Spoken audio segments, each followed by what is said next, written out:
전기자전거 타보셨나요? 편하기만 할 것 같던 전기자전거는 익숙하지 않은 사람들에게는 위험할 수 있습니다. 파스 방식의 전기자전거를 타고 있는데요. 파스 방식은 페달을 굴리면 모터를 작동해 편안하게 주행을 할 수 있어요.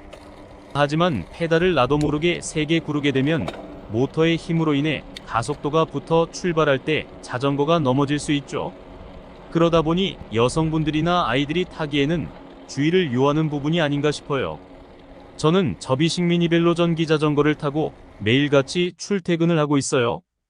주행 중 좁은 자전거 도로를 가다 보면 사람과 마주치거나 반대편에서 오는 자전거를 마주치는 경우가 많습니다. 그럴 때 나도 모르게 페달을 강하게 밟아 몇 번이고 넘어질 뻔했어요. 어쩔 때는 사람과 부딪힐 뻔도 했고요. 이렇듯 전기자전거를 편안한 이동수단으로만 생각하기보다는 조금 더 전기자전거를 파악한다면 정말 좋은 이동수단이 되지 않을까요? 전기자전거를 타고 출퇴근을 하면서 느낀 주의해야 할 몇 가지 위험정입니다. 속도와 제어. 전기자전거는 전동 모터의 도움을 받아 빠른 속도로 주행할 수 있습니다. 그러나 고속주행 중에는 제어가 어려울 수 있고 급정지나 급회전 등의 상황에서 조작에 어려움을 겪을 수 있습니다. 적절한 속도를 유지하고 주행 조건에 맞는 기어와 브레이크를 사용하여 제어력을 유지해야 합니다. 안전장비 부족. 일부 사용자들은 전기자전거를 탈 때 안전장비를 제대로 착용하지 않을 수 있습니다. 헬멧, 패드, 안전경 등의 보호장비를 착용하는 것은 사고 발생 시 심각한 부상을 예방하는 데 도움이 됩니다. 항상 안전장비를 착용하고 안전에 최선을 다해야 합니다. 충전과 배터리 관리.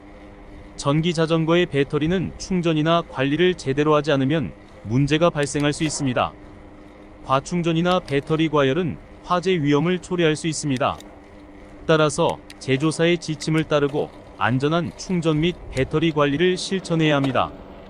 제가 타고 다니는 전기자전거는 전파 인증부터 국내 관리업체가 있다 보니 배터리에 대한 두려움은 없지만 혹시나 외국에서 직접 사가지고 오시는 분들은 주의하셔야 합니다. 한국 정식 제품이 아니면 국내에서는 보상이나 수리는 못할 가능성이 높아요. 배터리가 클수록 자전거의 무게는 더 무겁게 되고요. 하지만 오래 주행할 수 있는 장점이 있습니다. 장거리를 가시게 되면 큰 배터리를 사용하셔야 합니다. 하지만 출퇴근 목적이라면 굳이 클 필요는 없는 것 같아요. 가벼울수록 도심에서는 사용하기 편하더라고요. 제 미니벨로 전기자전거는 접이식이면서 무게가 배터리 포함 14kg 정도 나가다 보니 그냥 자전거 수준이에요. 기술적인 문제. 전기자전거는 전기 시스템과 부품을 사용하므로 기술적인 문제가 발생할 수 있습니다. 배터리 문제, 전동 모터 고장, 브레이크 오작동 등이 발생할 수 있으며 이는 주행 중에 예기치 않은 상황을 초래할 수 있습니다. 정기적인 점검과 유지 보수를 통해 기술적인 문제를 최소화해야 합니다.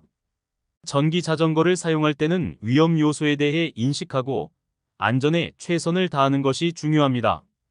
안전한 운전 습관을 가지고 필요한 안전장비를 착용하며 제조사의 지침을 따르는 등의 조치를 취하여 안전한 전기자전거 이용을 즐길 수 있습니다.